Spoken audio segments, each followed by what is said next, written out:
for being here. Tonight was supposed to be a lot different. Originally, we had shot this video, and it was supposed to show tonight. We shot it like over a month ago. That's what was supposed to be right here. It wasn't supposed to be me, so you're welcome. It's me now. But it wasn't supposed to be originally. It was supposed to be this video. We were working hard on it, and then last week, we were getting ready to edit it and put it all together, and the hard drive crashed, and we lost it all.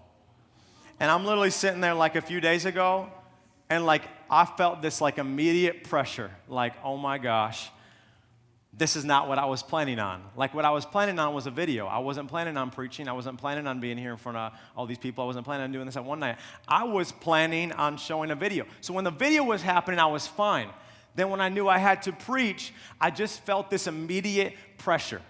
And I was thinking about this idea of pressure, because pressure is something that we all feel all the time. We just don't talk about it a whole lot. I don't know why we don't talk about it, but we feel pressure with all sorts of different things in our life. For some reason, it's just not something we really mention. Think about it. It's even something that you'll text people sometimes, right? You'll text them, no pressure. Don't feel any pressure. Like my wife will text me, and she goes, hey, can you pick the groceries up after work? And I go, and I'm just like, okay. And she's like, hey, Zealand's just being crazy today. I haven't even been able to take a shower or get ready. Oh, Zealand just pooped in the crib. No pressure, but is there any way you could pick up the groceries? Well, what do you think I'm going to say after that? I can't say no. Isn't it funny that somebody even says no pressure? They say don't feel any pressure. What do you feel? Pressure. You ever been that person? I try to now go, no worries. But still in the end, we're telling people, hey, feel no pressure. Yet for some reason, there's this idea of pressure attached the minute you even use the word. Some of you even tonight, as I say the word pressure, you start feeling pressure as I'm even talking about it. Some of you, you're in a place right now, maybe you feel like pressure with your future. Where am I going to go to school? Where am I going to work? Who am I going to marry? Pressure with maybe your finances as you start getting older. Car payments and mortgages and cell phone bills and all these things like, how am I going to handle my finances? I got all the pressure of that. Pressure with your family. Now, some of y'all, you're here with me right now. You feel pressure with your family. Some of you are like, my mama put so much pressure on me. My grandma's always putting pressure. It could be your extended family. It could be nuclear family. But family brings a sense of pressure. You hear the word pressure, and immediately, some of you are even watching this balloon getting blown up, and you're just like, You feel this sense of pressure on your life every day for a whole lot of different reasons. We feel pressure. I think especially, guys, now, I guess I'm considered a millennial now. I didn't know that. I was born in 1988. Like, I guess they flopped me with the millennials there. But I remember, like, when I was growing up, the things that I see now you're growing up in, I did not experience. The pressure that this generation feels is insane. It is insane the amount of pressure that's on you guys.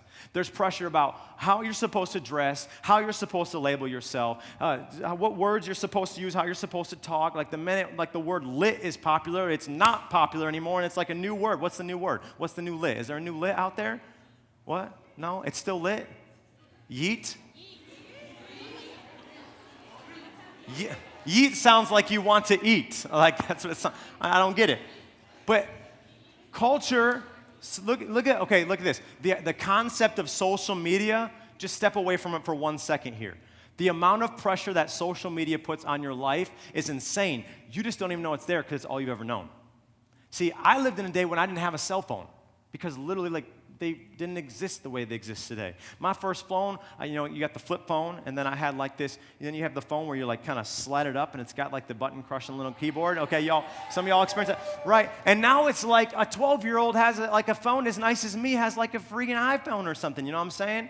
Like, so there's this concept where continually culture is shifting. Things are shifting. Which means that as these things shift, we feel pressure to shift with it. I think there's two main pressures that I see in this generation, whether it's from social media or whatnot, and these have been in every generation, but I just do believe they're more severe on your generation. One is something that we like to call peer pressure. Now, everybody's experienced peer pressure. You do things because either you think that's what people want you to do, or they've told you they want you to do it, or you see them doing it, or you see it on social media, and their influence is so great on your life that you literally do what someone else wants you to do just because you think that's what you're supposed to do, because they do it, or because they said it, because you see it on their social media. And I remember when I was in 11th grade, I was a junior in high school, I remember sitting at the lunch table, and I'd sit there, Every day, I don't know why I sat there. I don't know why I didn't just move tables. But I'd sit there, and every day they'd talk about the same thing, sex. Every day, talk about sex. Every day.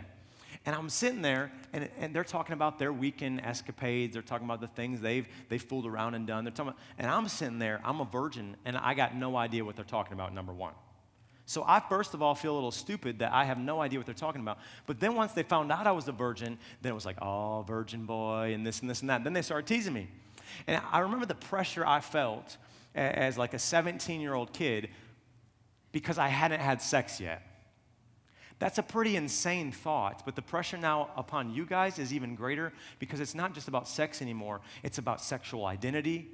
It's about sexual labels. It's about sex on the TV screen, sex in movies, sex on your cell phone, sex on social media. You can find it, get it, be participating in it anywhere. They've created apps to be able to do it. It's insane. And I remember sitting there, I'm a junior, and I'm hearing it all, and I just felt like I was so out of place. The peer pressure was so insane. I felt like what do I do with this? And now I'm 31, and now I kind of like mentally sit back at that table, and I think two things. One, don't get weird when I say this, I've had sex. I have a son, so I've had sex. This is what I think. I sit at that table, and I look at those same people, and I think, okay, well, I've been there, I've done that, I'm married. Y'all didn't have a clue what you were talking about the whole time, but yet you fooled me. You made it sound like you knew to do this and this and that, and you've been there and you've experienced that. I'm sitting there feeling like an idiot. And you know what I've realized? They didn't have a clue all along. They just made it look like they had a clue so they could look as good as everybody else. But their sexual ideas in their mind and all these things that they'd feed that I thought was like, oh my gosh, I'm not participating. Now that I've been there, they didn't have a clue.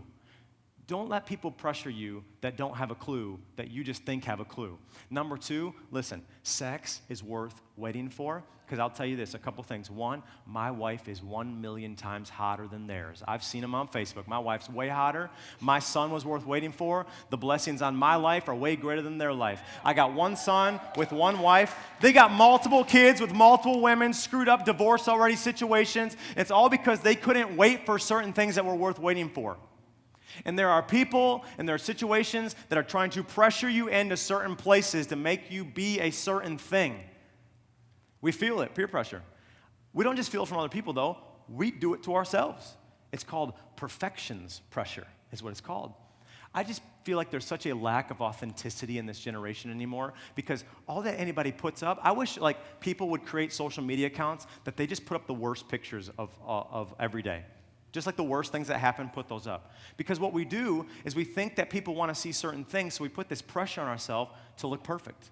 We put this pressure on ourselves to present ourselves a certain way and to go about things a certain way. And so there's this pressure of perfection that's constant in our life, that's trying to drive us, that's trying to guide us to do certain things. I remember I experienced this. This was like a few years ago. If I'm being honest with you, it sounds silly and dumb now, but I think there's some people that could resonate with this. I felt a lot of pressure when it came to social media.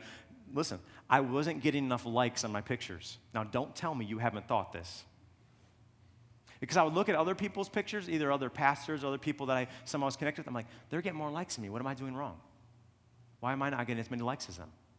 And then I would notice I'd put up this style of picture, and it'd get a lot of likes. So all that I did was put up pictures that I knew would get the most likes to make me feel good and to supposedly, I thought, make me look good. But I didn't put up pictures about the things that I honestly cared about a lot of times, things that meant something to me. I didn't put up, like, designs that we had done saying, I don't know, like prayer night happening. Last night we had one here. We prayed for this night. Because, listen, I'll have one picture that will get over 300 likes, and I put up a picture of a prayer night and it got 47. And so what I started doing is saying, well, I don't want to put those up because those aren't getting any likes. And what I realized is finally this. I'm not looking for any of those people's approval when I put a picture up, so why do I care how many likes I get? I'm not looking for their approval, so why should I let their pressure be on me? Honestly, I don't care what people think.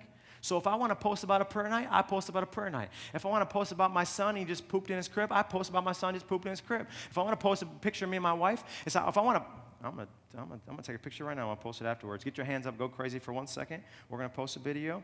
Here we are at one night. We're here at one night right now.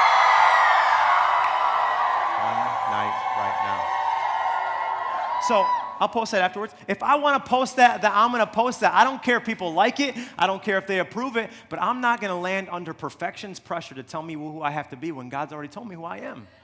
But what happens is we're looking for this affirmation from a lot of different people, and even for some reason ourselves. We're trying to affirm ourselves, and it's something you can't do. Like, we're trying to feel better about ourselves, and it's not possible only from God. And there's all these different pressures that are constantly building up in our lives. And when pressure finally lands on your life, it's going to do something to you. What is it going to do to you? It's going to create stress in your life. It's going to create worry in your life. For some of you, fear, tears, and emotions. Some of you, anxiety. For some of you, it's going to be anger. You're just going to lash out. Others, it's depression. It's going to create something in your life, and it's get to the point where finally it's building, and the pressure is building, and it's building, and it's building, and it's building, and it's building, and it's building, and it's building, and the pressure is building, and it's building, and can your lungs handle it? Ah! And finally,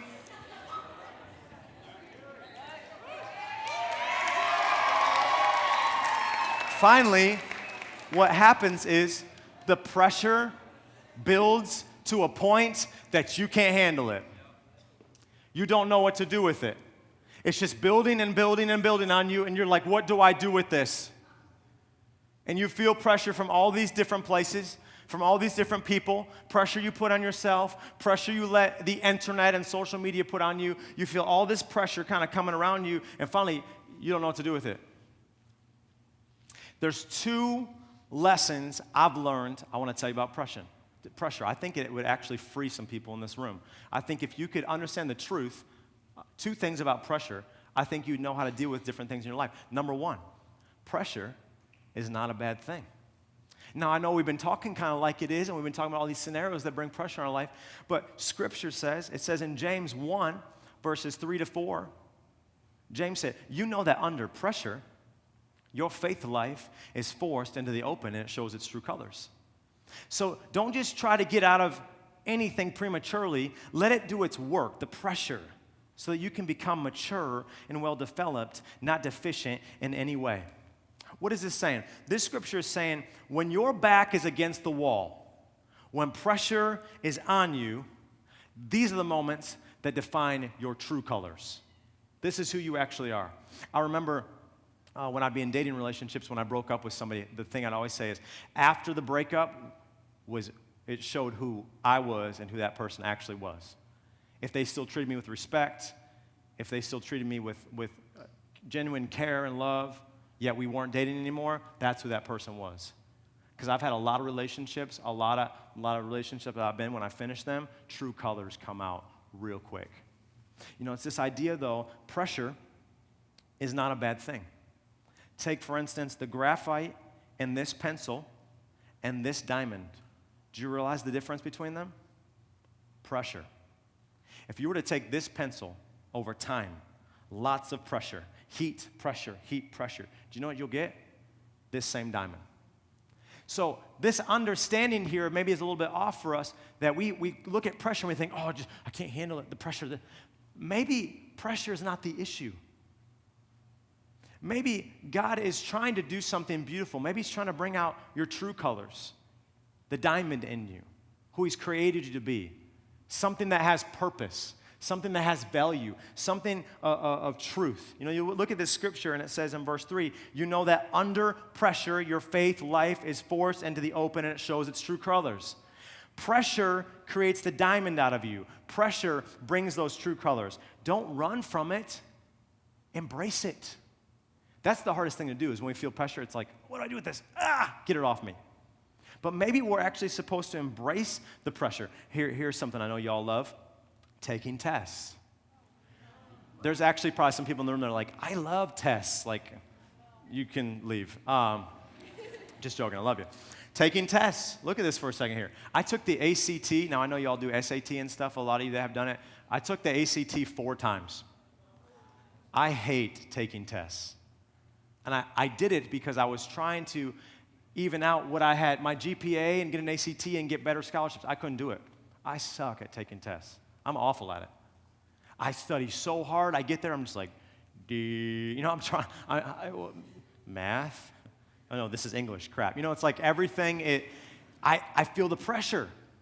But look at this, the idea of studying, taking a test. What is it doing? It's stretching your mind. It's stretching your brain. It's allowing you to process information and gain knowledge as you stretch it. I'd explain it almost this way. There is this sort of like beautiful connection between pressure and like the stretching, like tension.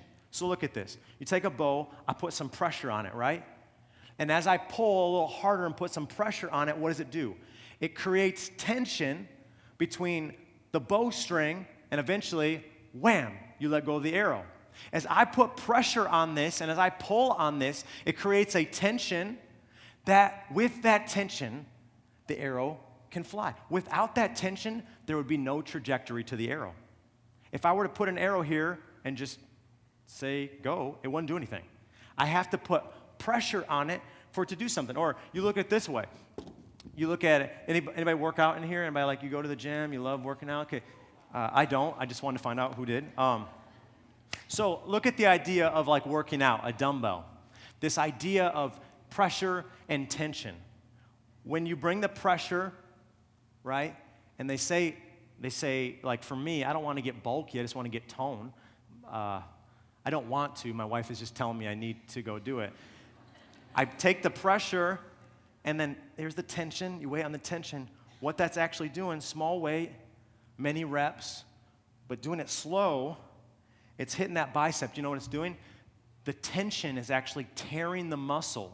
So when it rebuilds, it becomes stronger. So the same understanding that pressure on graphite produces a diamond, the pressure, the tension on a muscle, it's tearing it and making it stronger. I would ask again, is pressure a bad thing? Now for me, basically I want to show you, this is what I do for working out. Basically, since my son is born, I just canceled my gym membership, and this has just become a lot easier for me. I don't go to the gym as much anymore. Daddy working out with you?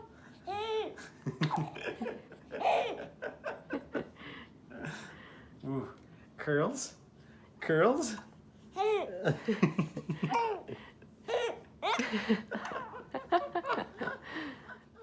Okay, so we're saying that pressure, right? Pressure has this ability to weigh down on you, but we're saying, okay, it's not a bad thing. So what is the problem? If pressure's not the problem, what is the problem? Maybe it's our response to pressure that is the problem. Because what happens is when life starts stacking, I should have gone to the gym before this. When life starts stacking up, that's heavier than I was ready for. When pressures, when we're talking about family, we're talking about finances, we're talking about the future, all these things start stacking up, what you're going to do is one of two things. You're either going to try to carry it all on your own and deal with it, or, help me out, my brethren, here we go. Or you're going to realize that you were never built to carry it on your own. You're either going to lug around through life, feeling the pressure, the emotional pressure, the social pressure, the financial pressures, all these things. You're either going to feel them your whole life and just lug them around and try to make your whole life come together and make it happen, or you're going to finally stop and say, I was never built to do that. I was never built to handle that kind of pressure. Now, you're saying pressure's not a bad thing, but what happens to the point when it's too much? Y'all realize, so I've been a pastor for 9 years. Y'all realize that pastors feel pressure too, right? I feel like a lot of people, they look at pastors and they're like, oh, their life's perfect, and they just feel love and hope and joy all the time, and they never struggle, and they never go through hard times. Yeah, we do. Pastors go through a ton of pressure. We go through pressure because everybody's watching us. Some people are waiting for us and want us to screw up. We feel pressure to be perfect at times like everybody else. We feel tons of pressure in our life. We feel pressure to the point, my jersey, man, I must clean my jersey. We feel pressure to the point where we realize our job is not based upon making money, but it's fighting for people's souls.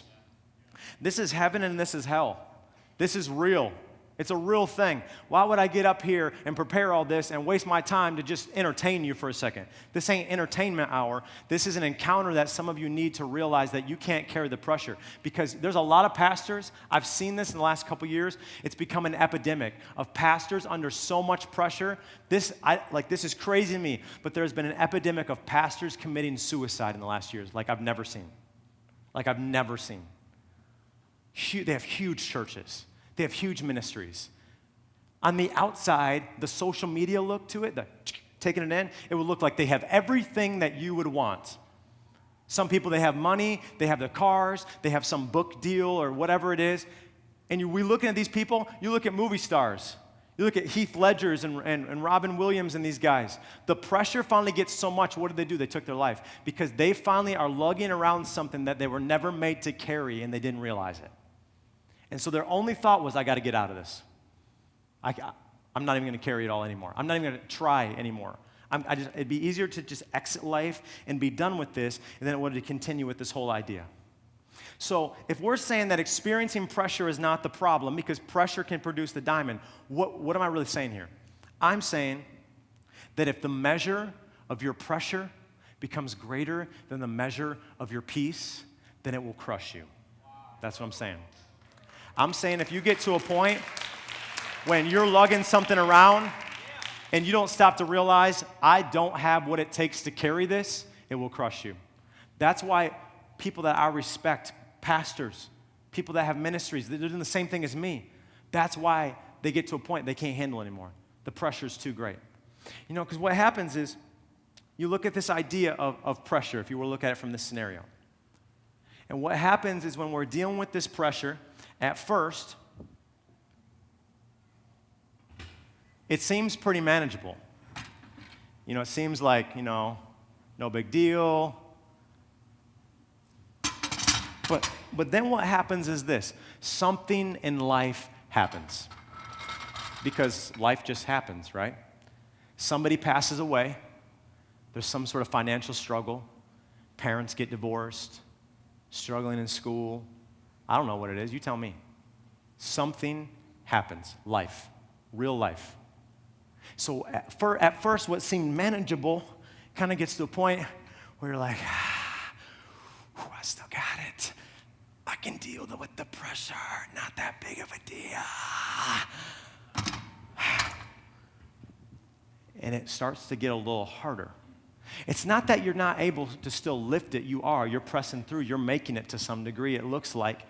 But the pressure is building to a place that you're not realizing that this is about to be more than you can handle. Because the problem is not the pressure in your life. The problem is that many of you you're living under all pressure and no peace. So I said, pressure, number one, pressure is not a bad thing. Number two, it would just be this simple understanding. Your peace must be greater than your pressure. If you're walking around in life and you're constantly just feeling weighed down by things, you're constantly feeling like your emotions are out of whack, like you're stressed, like you're anxious, like you got all these things, if your peace is not greater than your pressure, it's going to crush you. So before Jesus died on the cross, I don't know, simple gospel, quick thought here if you don't know this. Jesus is God's one and only Son. He was sent to the world for us. He lived a perfect life. And then he died on the cross for our sins. The Bible said that whoever would believe in him will not perish but have everlasting life, okay? So Jesus, before the cross, before he was in the tomb for 3 days, he rose from the tomb. Before he ascended into heaven, he sat down and he had a conversation with his disciples. And he said this, listen, I got to tell you about a couple things here. I'm going to be going through all this. I'm going to ascend to the Father, so let me lay a few things on you. This is one of the things he told them in John 14:27. He said, peace I leave you. My peace I give you. I do not give to you as the world gives. Do not let your hearts be troubled and do not be afraid. He's saying, peace. I want to give you peace. Why did Jesus leave them peace? Think about it. He could have left them anything. Why did he leave them peace? Because Jesus knew that once he ascended, he knew what the disciples were going to go through. He knew the type of pressure they're going to feel. See, in those times, in the Roman culture and stuff, dude, people were beheaded. People were beaten to death. People were in prison. They would actually take dead bodies and they would strap them to prisoners and put them in prison so all the juices from their body would run off on them. It was like horrific. He knew the type of pressure that they were going to experience if they were going to walk with him and live for him. So he said, listen, I know the pressure you're going to be under, so I'm going to leave you some peace. Jesus knew that without his peace, his disciples weren't going to make it. Very simply, all that some of you need to do is realize tonight that without God's peace, without him, you're not going to make it. You've been carrying all this pressure. You've been carrying all these burdens. You've been carrying these fears, and you're pretending like it's not there. And you're pretending like you really don't need help. And you're pretending like it's not that big of a deal. No pressure. But it is. It's a lot of pressure. And you're walking around with it, and you don't know what to do with it. And you came here tonight because you came here for some party fun, or you came here because a friend really wanted you to, but you had no idea what you were really going to be confronted with, but you're feeling the pressure tonight. Even in this moment, I'm talking about it, and there's these things running through your head. There's circumstances, there's situations, it's running through your head because you've been feeling it. You felt it all week, you felt it all day, and you're walking in. Every single one of us are walking in with something. You know, and earlier I read in James 1, James said that under pressure, that's not a bad thing because it's going to bring out the diamond, our true colors. Well, he continues, and this is what he says. He says, if you do not know what you're doing, like when you're going through the pressure, if you don't know what to do, pray to the Father. That's simple. Check it. He loves to help. Just ask for help. You'll get his help and won't be condescended to when you ask for it. Ask boldly, believingly, without a second thought. For some of you, all that you have to do, it's so simple. You have to realize that you're not built to handle this kind of pressure. You're not built to handle the weight that you've been carrying around and you've been lugging it around all the time. Like I can feel the pressure in my back as I do this. I can feel it in my arms. I can feel it in my neck, mainly because I'm not very strong and I haven't worked out. But I'm lugging this thing around and I can feel the pressure of it. And some of you, you're just like, you're lugging life around and you're carrying it and you feel the pressure. Yeah, it's almost like you just think it's not that big of a deal and you'll just say, well, that's how it's always been. I'll just deal with it. And God's saying it's so simple. All that you have to do tonight is realize that you don't have to carry that pressure. The purpose of the peace of God is to finally step out and help you lift the burden of your pressure. To finally say, you're not supposed to handle that on your own. Let me help you. That's why I died for you. That's why I went through what I went through for you. You ever seen I've actually seen it in the gym when I've been there before. You ever seen like those fail videos of people that try to lift with a ton of weight on their own? And they don't have a spotter. You ever seen that? They like get the bar up and it's like they're going all the way up and it's like right down their neck and they're like, and like it's like they're dying on YouTube or something like that, and they get it off just in time. There's like this huge red mark. I seen this guy in the gym. It was so funny. I shouldn't have laughed. I should have helped him. I sat and laughed. I apologize, guy. I'm like, dude, what are you doing? That's so much weight. And he's just like, putting it up, and it came right down on him, and people are running over to help him. So can I show you what it looks like when you think that you're capable in your own strength to handle the pressure?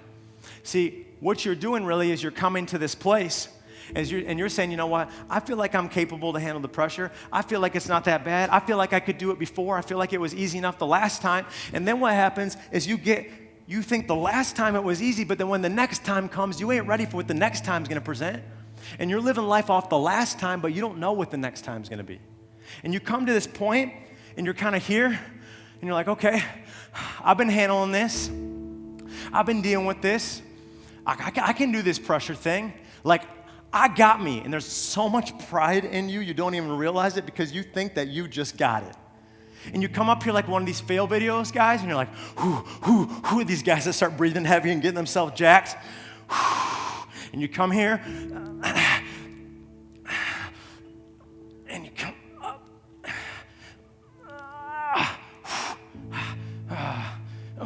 And you realize, oh my gosh, the pressure is too great.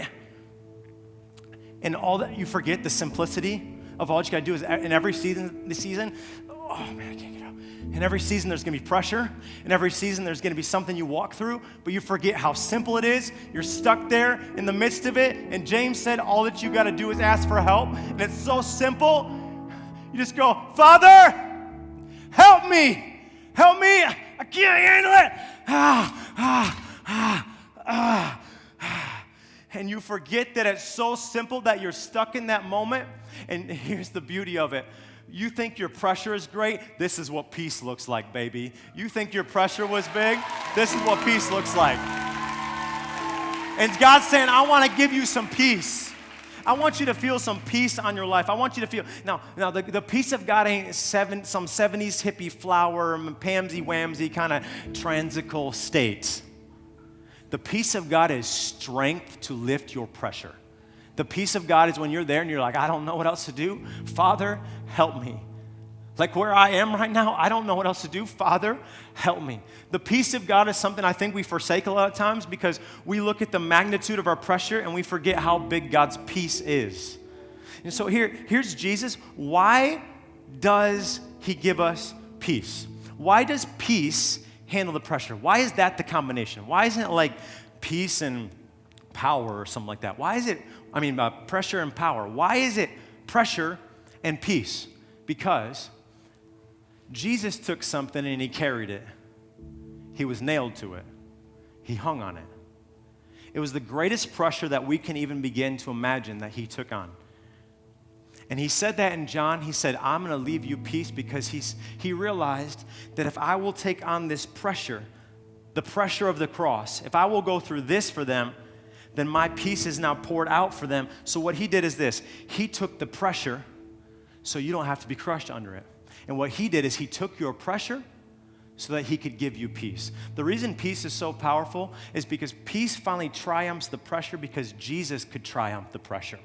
And I look at this in Scripture. The Apostle Paul, he was a follower of Jesus, awesome dude in the Bible. He wrote this Scripture in 2 Corinthians 4:18. He said that we are pressed. There's pressure. We are pressed on every side by troubles, but we are not crushed. We are perplexed, but we are not driven to despair. And I need to paint a new picture for you. I need you to get this in you tonight. You're looking at your pressure and you're thinking, well, okay, so you're saying I need to call God to be a spotter so that if I'm failing in it, he can help me? No, that's not what I'm saying at all. I'm not saying allow all the weight of your life to stack up. Try to do it on your own and call last minute for him to spot you. I'm saying when all of the weight of life is stacking up, let me show you what peace looks like when it comes into contact with the pressure. Pressure, peace. Pressure, peace. Pressure, peace. This is how it looks. God gives you the strength where, like you've never seen it before, where his peace comes in. Ooh, we're doing some reps right there.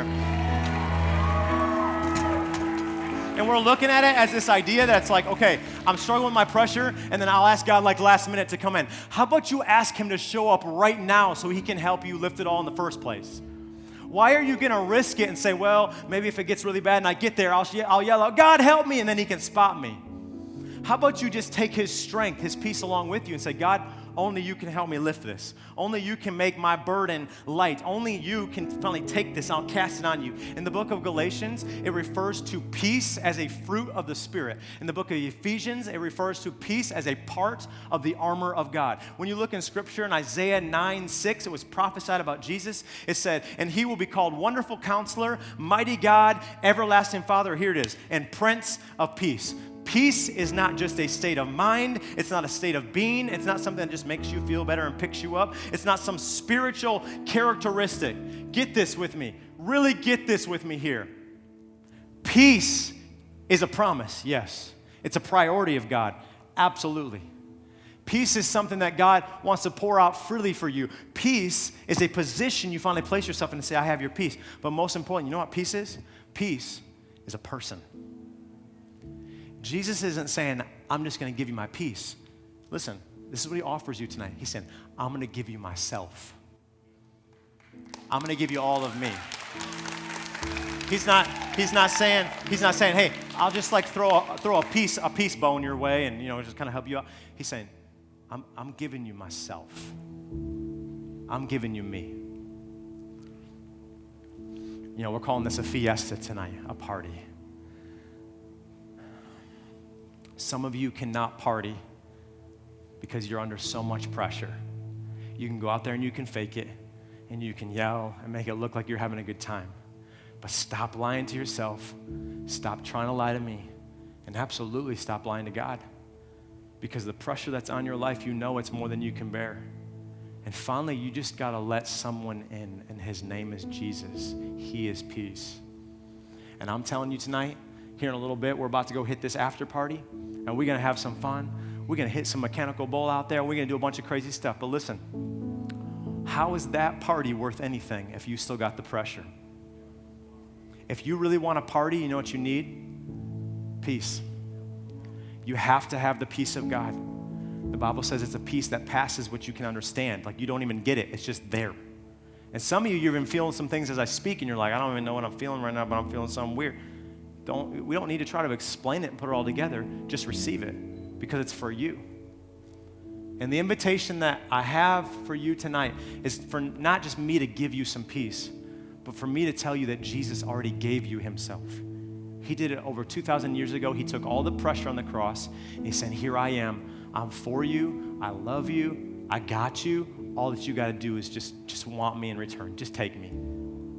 So would you bow your heads, close your eyes with me?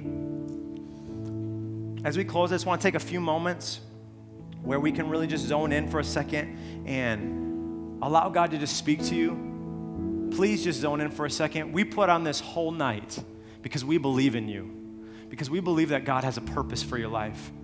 We believe that you're here on purpose, and God has a purpose for your life.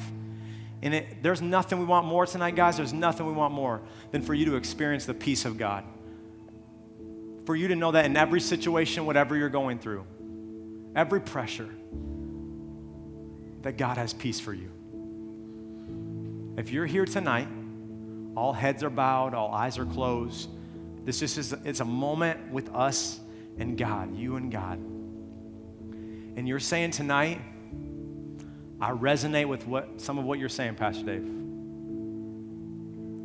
It was something in the beginning, or some of you would say right at the end or in the middle. There's something, it was this idea of pressure. I get that. You would say, I've been lugging around a lot of my own stuff. I've been dealing with a lot of my own stuff. I've been hiding how I actually feel, what I'm actually going through. And you're saying tonight, I just want some freedom. I just need the peace of God to come in and just help me carry this burden. I need the love of God, the forgiveness of God to wrap me up. And you're saying, I've never made a personal relationship with Jesus Christ. If that's you tonight, all heads are bowed and eyes are closed, and I want to give you that awesome opportunity to receive peace, Jesus. If that's you, would you lift your hand with me and just say that I want a relationship with Jesus? I do not have one, and I really want one. Thank you. Thank you. Anybody else? Thank you. You know, I just want to see it so I can pray for you, but really, guys, this is just between you and God. That's all it is. It's just a moment with you and God. Thank you. Thank you. I got you. Thank you. Thank you. You're saying, I want peace. I want something real. I want something genuine. Thank you. I got you. Thank you. Thank you. You know, one of the things that we're not going to do is we're not going to force Jesus on you, and we're not going to try to put you on some sort of guilt trip to get you to follow him. Look up at me for 1 sec. If I push this room, I could probably even get more hands to go up, because we're emotional beings, and we just respond. I'm not here to get you to do anything you don't want to do, because let me make something very clear. If you make a decision tonight that you're not serious about, and you just do it because people are doing it, tomorrow you won't live for it. But if you make a decision tonight to say, I am carrying some pressure, and I do need Jesus to be my peace, and it's for you, and it's genuine. It's not out of peer pressure. It's not out of a social media pressure or any of these things we talk. You do it because you know it's for real with you and Jesus. Listen, he's right there with you, and you're going to live it out. So would you just do this with me? Stand to your feet, and we're going to pray together. Many hands went up. And can I just say this? Can I just tell you this real quick? I really feel, and I've probably said this other times, but I don't always say this. I really feel like, and the reason I'm saying this is I feel like there's more people in the room that wanted to lift your hand, but either you were too scared or you didn't know what you were signing up for. Listen, you're not signing up for this church. You're not all that you're signing up for is Jesus. And so this is what I want to tell you. We're going to pray a prayer. The Bible says to confess with your mouth that Jesus is Lord and to believe in your heart that God raised him from the dead and you'll be saved. I'm not going to ask for any more hands. This is between you and God. We want to be able to pray for you, but in the end, this is between you and God. So if you're here tonight and you're saying, I want peace in my life, I want Jesus in my life, if that's you, bow your heads, close your eyes with me across this place. We're just going to pray a prayer out loud together all across this place. And if you're saying, that's me, very simply, just pray this prayer with me. Say, Jesus, I have some pressure, life, real stuff, and I need you to be in the midst of it. I need your peace, your strength. Help me to lift it because I can't do it on my own. I've been trying to. I've been faking it. But if I'm honest, I need you. So, Father, I call out to you tonight.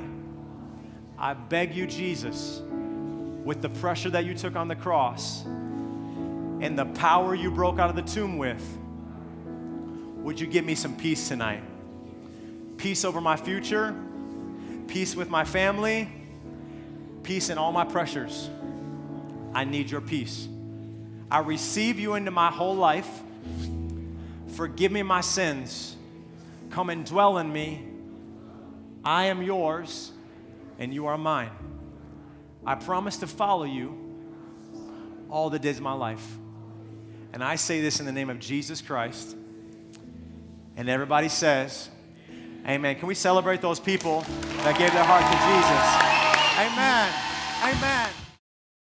Hey, thanks for checking us out. You can see any latest sermons here, or you can go to weareoneyouth.com, scroll to the very bottom, and there's a connect bar. And on that connect bar, I want you to just let us know how this sermon has impacted you. If you've made a personal decision for Jesus Christ, we want to know about it.